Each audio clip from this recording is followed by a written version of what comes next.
Los profesores eméritos son docentes reconocidos por las universidades nacionales con un título de honor una vez jubilados. Esto les permite a las universidades seguir contando con el aporte y la participación de sus hombres y mujeres más experimentados. Conoce la historia de los referentes de la UNCE, que han sido distinguidos con ese título y colaboran en actividades claves de la universidad. Estos son nuestros eméritos. Hoy vamos a conocer al sociólogo Alberto Rodolfo Tasso, hijo de Rodolfo Tasso y María Esther Larralde. Él nació el 13 de diciembre de 1943 en Ameguino, provincia de Buenos Aires. Desde 1970 vive en Santiago. Además de sociólogo, es doctor en historia. Su obra tiene trabajos sobre temas tan diversos como el pensamiento sociológico en Santiago, la economía y la inmigración árabe. Es presidente de la Fundación El Colegio de Santiago, director de la Biblioteca Amalio Olmos Castro y socio de la Biblioteca Sarmiento. Fue investigador del CONICET y delegado del Fondo Nacional de las Artes. Además es poeta, pintor y novelista.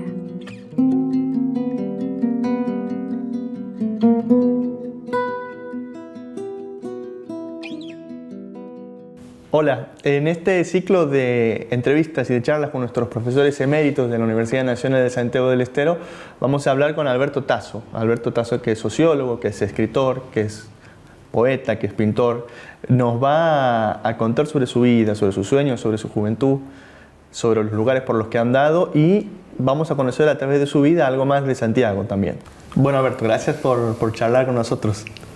Por favor, un gusto compartir esta charla y sobre todo teniendo en cuenta a los que has mencionado, los profesores de la Facultad de la Universidad Nacional de Santiago del Estero.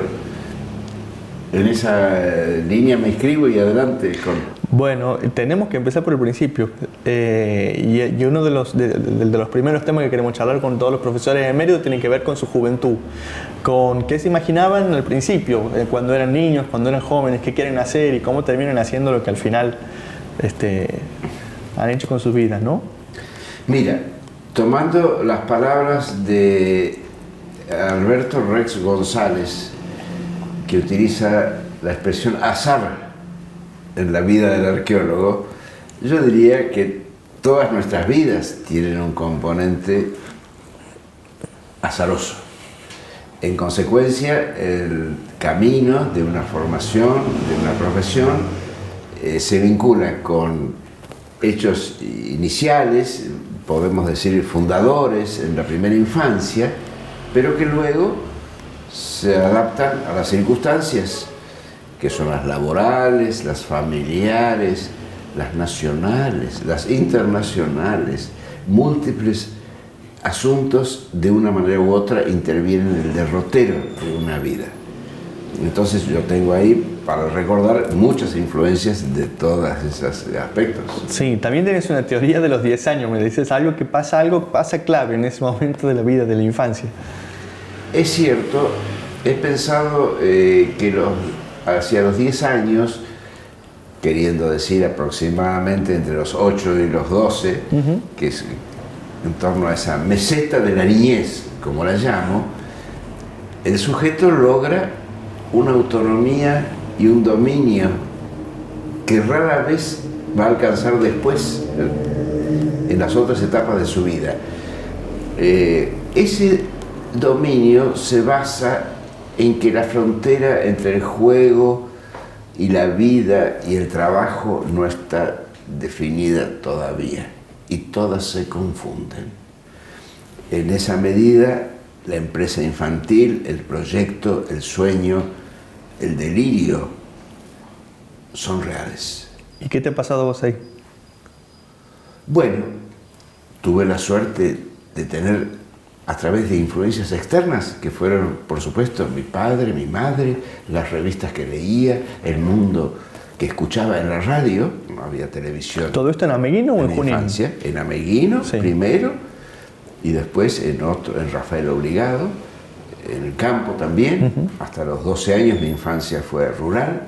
Me crié en estancias agroganaderas donde mi papá era mayordomo. Entonces, lejos del pueblo, debía ser llevado a estudiar a otros colegios. Pero en los intervalos del verano, mi vida de niño era como la de todos los niños, llena de inventos, de juegos, de trabajos y de empresas que en ese momento no tenían un sentido de posterioridad, pero que a la larga la historia demostró que la semilla de esos años fructifica mucho tiempo después, quizás 50 o 60 años después. Claro. Es sorprendente, pero es así. Pero en ese tiempo yo ejercité mucho la mirada. Jugué a ser astrónomo, ver los astros, a ver el rostro de los demás y a dibujarlo como fotógrafo aficionado y a observar huellas pisadas, detective. Esas cosas me marcaron junto a una infancia rural en la cual podía ensillar un caballo, ¿Y de dónde manejarlo conocías? en un rodeo, Claro, para apartar, luego desencillarlo, luego bañarlo, claro. saludarlo y decirle hasta mañana.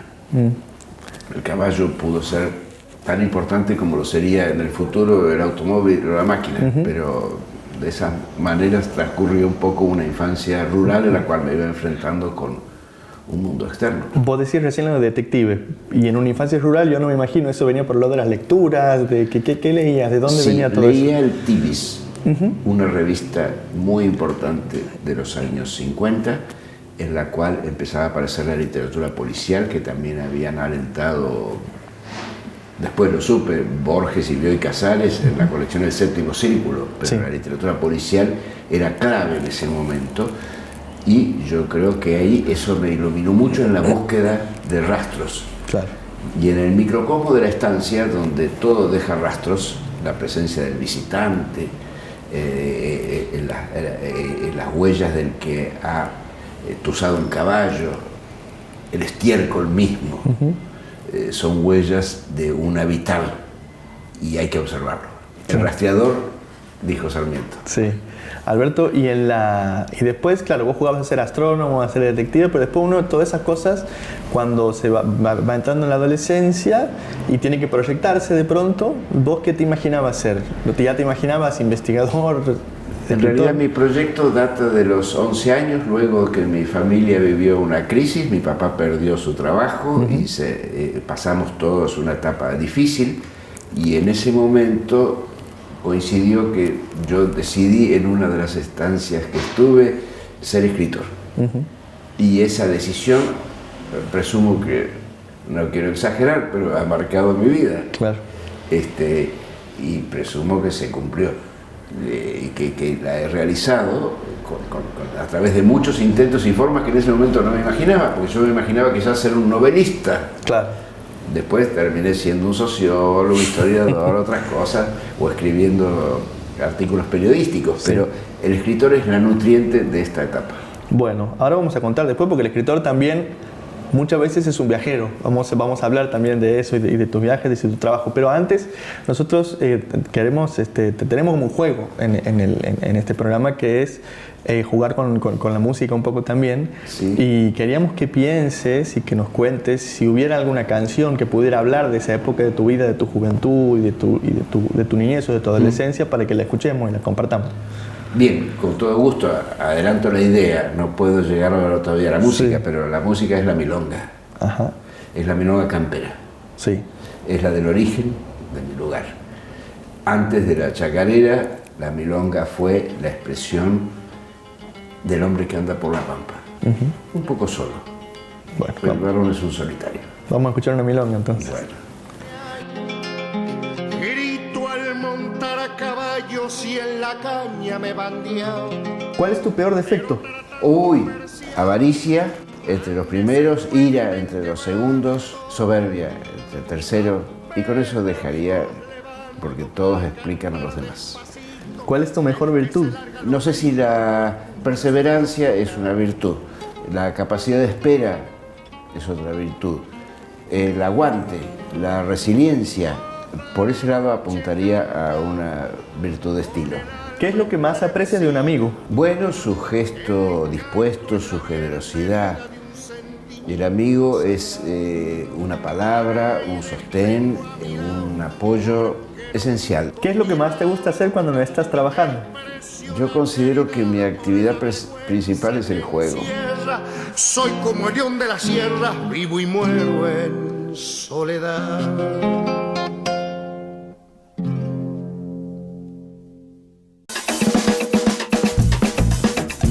Somos la RENAU, Red Nacional Audiovisual Universitaria, y en el marco del Plan Federal de Producción de Contenidos Audiovisuales Universitarios, estamos creando la Plataforma Nacional Audiovisual Universitaria, que nos permitirá distribuir las producciones de todas las universidades públicas y de otros organismos a todos los rincones de nuestro país.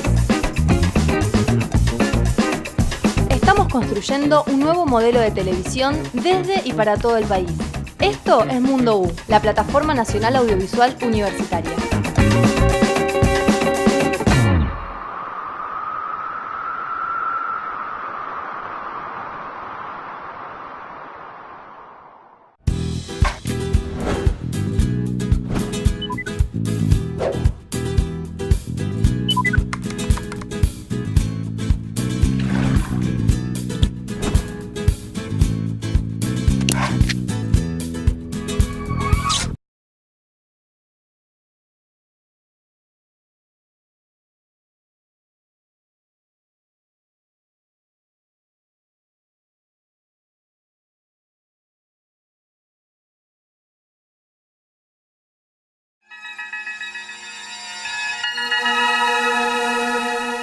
Bueno, Alberto, enero de 1967 es el momento de tu llegada a Santiago. Sí. Calor, no sé con qué te encuentras cuando llegas y por qué llegas por acá. Calor pleno, enero de 1967, llego en el tren mixto, después de 18 horas de viaje desde Buenos Aires. Sí. Fue un viaje que cambió mi vida. Quedé 20 días en Santiago. Mi propósito inicial era el de visitar a una santiagueña que era mi novia en ese momento y con la que después me casé y tuve 3 hijos. Pero además, y asumió en ese momento más importancia que esta visita, podríamos decir, amistosa o amorosa, el viaje a los Obrajes, el viaje al norte. Claro. Visité en esa ocasión los departamentos General Taboada, Moreno, Alberdi, Copo, Sáenz Peña, en el Chaco. ¿Ya eras sociólogo o todavía no? ¿Todavía eres el escritor? Mi carrera de sociólogo demoró 12 años. Yo era estudiante, es la mitad de la carrera en ese momento, pero ya me cifraba con mi condición bonaerense una gran atención en el norte, que lo veía como heredero de una historia, de una cultura, de una canción, de un modo del habla, de unas costumbres que me parecían directamente extranjeras, de modo que sentí este viaje a Santiago como, no vamos a exagerar, pero un viaje al África, desconocida, a un lugar inexplorado de Argentina. Argentina durante mucho tiempo limitó su región, La Pampa, desconoció todas sus fronteras. Y un poco el impulso que me dio a mí fue el de conocer esa Argentina de los bordes, tras los cuales estaba la América incógnita, que ha sido y es nuestro objetivo, de conocer. Vos venías por un amor y terminas encontrando un mundo que después te lleva a hacerte otras preguntas y a definir un rumbo. Sí, sí, agreguemos al amor la pulsión de conocimiento, y ambas van en paralelo, pero todo eso se confundió y se resumió en esa experiencia que unos años después me conduce a ya establecerme en Santiago del Estero por circunstancias favorables de conseguir un empleo, de ayuda de amigos santiagueños que había conocido antes y de instalarme aquí siendo muy joven, a los 27 años, yo ya era mayor acá. Claro. Así me cifraban las entrevistas del Liberal. Los mayores opinan sobre los jóvenes. Bueno, ahí estaba yo a mis 27 años opinando sobre jóvenes que eran apenas de mi edad. Claro. Alberto, estamos hablando un poco de los viajes en esto, ¿no? Sí. Y tanto el escritor como el investigador están en un viaje permanente que tiene que ver con la búsqueda, con las preguntas. Y un poco, alguna vez hemos hablado sobre tus viajes que han tenido que ver mucho en la Argentina, en el norte, en el interior santiagueño, pero también por el mundo, por algunos lugares. Los viajes complementan con una especie de fuerza centrífuga la concentración del ser. Mientras el sujeto viaja, puede reencontrarse a sí mismo y verse distinto. ¿Por qué? Porque el escenario es distinto y él ya no es el que era. Entonces, en los viajes podemos verdaderamente, creo yo, vernos. Este viaje crucial que marqué a Santiago, o significativo, estuvo precedido por otros viajes al continente, a Chile, y luego, en lo posterior, una serie de viajes al propio norte argentino. Fue la etapa de Tucumán, ya después de unos años acá, pero conocer la historia del noroeste, su estructura geográfica y su población en los valles de altura y en las costumbres de tan larga historia andina, me sirvieron enormemente para nutrir una vocación sociológica que era sobre el momento y sobre el instante, con una necesidad histórica de saber qué había habido antes, quién había vivido ahí, cuáles eran sus producciones, sus dilemas, sus desafíos, sus batallas. Entonces, este mundo del norte comenzó a mostrarse como un escenario temprano de una historia que aún no ha sido completamente narrada. ¿Y cómo te gusta viajar? ¿Viajas liviano? ¿Viajas cargado? ¿Qué llevas? 6 libros, 6 kilos de historia en libros, 2 camisas, algo de ropa interior y los útiles de limpieza, que no son muchos. Es mejor estar liviano, llevar el peso de modo que pueda ser portado en la espalda como mochila para caminar. El viaje es una experiencia de aula siempre. Motiva por lo que vemos, por lo que nos sugiere, por lo que nos proponemos hacer ahí. Y cada viaje es una instancia decidida de aprendizaje. Sí. En mis últimos, vamos a tomar el último mes, Sí. he hecho 2 viajes que fueron muy nutrientes. A Sumampa, primero, donde me encontré con toda la historia Sana-Virona y el poblamiento de las sierras de Ambargasta y Sumampa, verdaderamente fundadora de la población aquí. Y luego a Tintina, en el corazón de la región forestal, escenario de una historia mucho más reciente, que es la que transcurre más allá del Salado, propia del Nuevo Mundo que Santiago conquistó entonces. Esos 2 viajes son ejemplificativos del tipo de acercamiento que hoy me inspira hacia una realidad que la verdad no conocemos. Ni la prensa ni los libros dicen nada de lo que sucede en Sumampa ni Tintina, y agregaría ahí una larga lista de centenares de pueblos. Y de todo lo que hay. Y entonces podemos decir que la información pública, deformada por el interés turístico o la patraña difusoria, nos oculta estas realidades que hay que ir a descubrirlas, ¿no? Porque esa es la manera de... Pensando en esto de los viajes y este juego que estamos haciendo con las canciones, te pido que nos compartas alguna canción que haya tenido que ver con algún viaje tuyo, que te haya marcado, que se te ocurra. La milonga. Habíamos empezado con la milonga. Allá la milonga... De noche bajo la pampa a veces suelo sentir el recuerdo de un camino que me llama para ir. La estrofa, la copla básica en la milonga y en la chacarera y demás es una suscitación del ánimo, y el que viaja canta. Esa es la fórmula. No me dejes sin el canto, solito con los olvidos, no me abandones. ¿Algo que te gustaba hacer y ya no haces? Decididamente, la pintura. ¿Algo que no volverías a hacer? Volvería a hacer todo, inclusive el pecado. ¿Tu idea de la felicidad? Mira, la felicidad es una palabra extraordinaria, pero una realidad esquiva que uno no puede manejar en el cotidiano. ¿Tu idea de la miseria? El mundo cotidiano. ¿Un lugar en Santiago? La Biblioteca Sarmiento, el Bar de los Cabezones y las Cuartetas.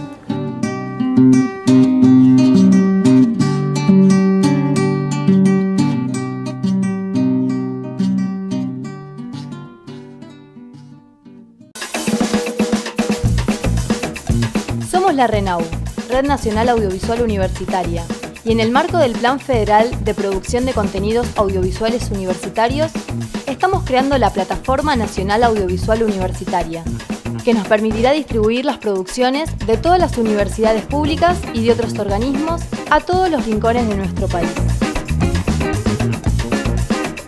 Estamos construyendo un nuevo modelo de televisión desde y para todo el país. Esto es Mundo U, la Plataforma Nacional Audiovisual Universitaria.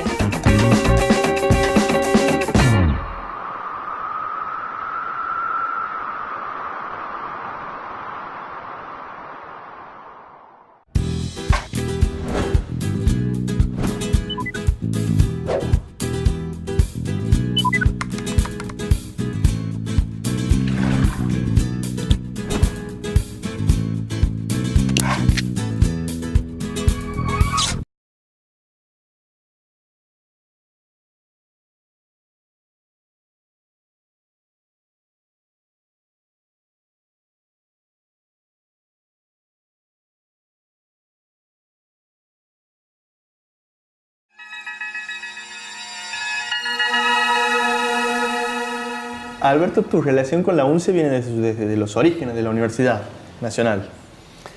Sí, es cierto, desde los años 70 comenzó a tomar fuerzas la idea del proyecto de una universidad nacional que había impulsado Néstor René Ledesma.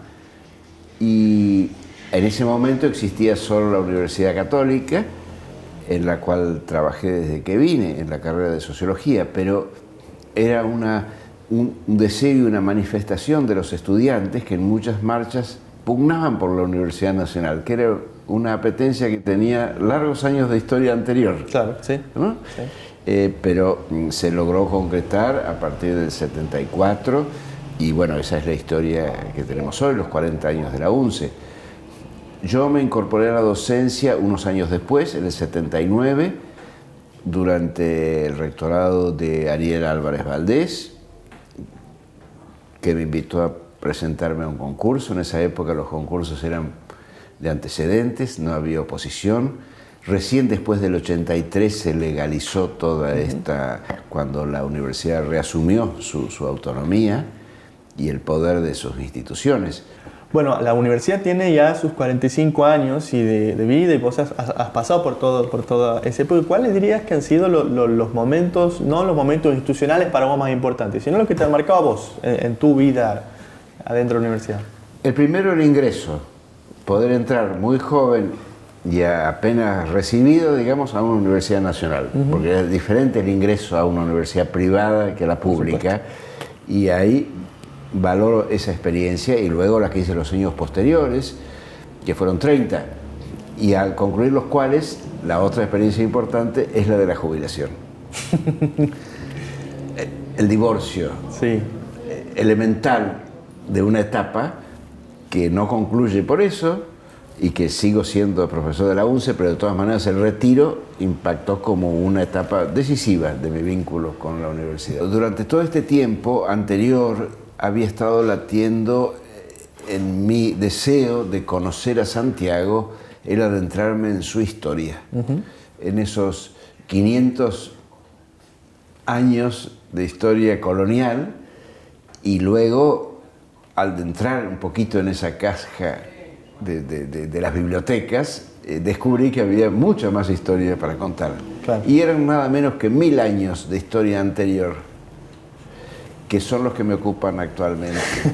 Y por lo cual diría que la historiografía de Santiago del Estero todavía no ha incorporado esta rica historia anterior, de la cual tiene precedentes militares, organizativos, religiosos, culturales, de mores o costumbres, de constitución de un orden social, que es muy importante para todo lo que va a venir después. Directamente diría que la historia colonial es inexplicable si no tenemos en cuenta estos 1000 años anteriores. Lo previo, claro. Te llevo, Alberto, a pensar un poco la historia reciente de Santiago y vinculada con tu trabajo y con unos últimos 20 o 25 años que han sido muy movidos y muy movilizantes. ¿Cuáles son los que vos recuerdas con más importancia? Los 90 han sido muy fuertes en Santiago. Momentos que te hayan marcado. A mí siempre me gusta preguntarte por tu trabajo como periodista, que no sé cuánto ha durado, pero me imagino, y además en un momento crucial. Efectivamente, desde los 90 comienza otra parte, o desde los 80 diríamos, otra etapa de la historia de Santiago, que vamos a sintetizar en una etapa de cambio acelerado. Y ahí se han manifestado muchas fuerzas y todas son de enorme atractivo para el sociólogo. Porque por un lado, la experiencia del 16 de diciembre del 93 y su larga sucesión de suscitación de la historia reciente como tema de trabajo. Y luego, la historia que pasa después todavía no está escrita, porque ha sido disimulada por las acciones del poder.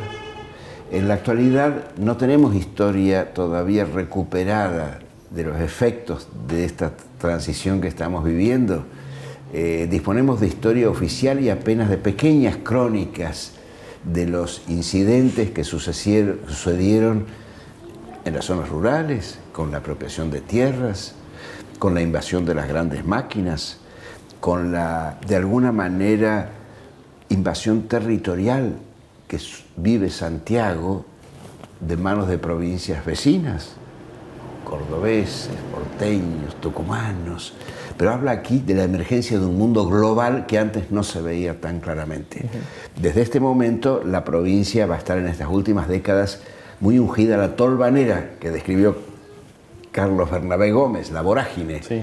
La vorágine de una globalización que succiona recursos y ante la cual todos debemos, con mucha atención, preservar la riqueza de las fuerzas locales. Porque eso es lo que, la tierra que no se lleva el viento es la que nos va a dar sustento para la próxima semilla. Y ahí es donde es importante resistir. Resistir en los baluartes de la antigua historia, de la memoria y de la reflexión. Porque los santiagueños tienen, creo yo, por lo que he escuchado, ¿vos hablas de los una sabiduría de vivir que viene de muy antiguo. Claro. De muy antiguo. Esa sabiduría no siempre se encuentra en los círculos de poder. Alberto, seguimos con el juego de las canciones y pensar en alguna canción que te lleve a esa época, a esos comienzos de la universidad. Sí, recuerdo muy claramente cuando aún antes de venir a Santiago, en la etapa de mi servicio militar, en el año 64, escuché por un colega amigo cantar a Leodán, Santiago querido. Esa canción es verdaderamente ilustrativa de un mundo, de un mapa que se armó después. Es ejemplificativa de toda una época, va a reflejar de una manera más animosa que añoranzas el descubrimiento de un mundo que estaba ahí. Bueno, la escuchamos entonces. Y pienso en Santiago queriendo volver. La mala palabra que más usas. Mierda. ¿Un libro que te llevarías a una isla? Desde la Biblia hasta David Copperfield. ¿Una época en la que te hubiera gustado vivir? En épocas del pasado, la construcción de las pirámides, por ejemplo. ¿Quién es Alberto Tasso? Alguien que ha imaginado su biografía y la cuenta para convencer. Un buscador. Un crespín que pronto quiere volver. Santiago querido, Santiago añorado, en ti yo he soñado. Tú a mí me has dado todo lo más puro de mi corazón.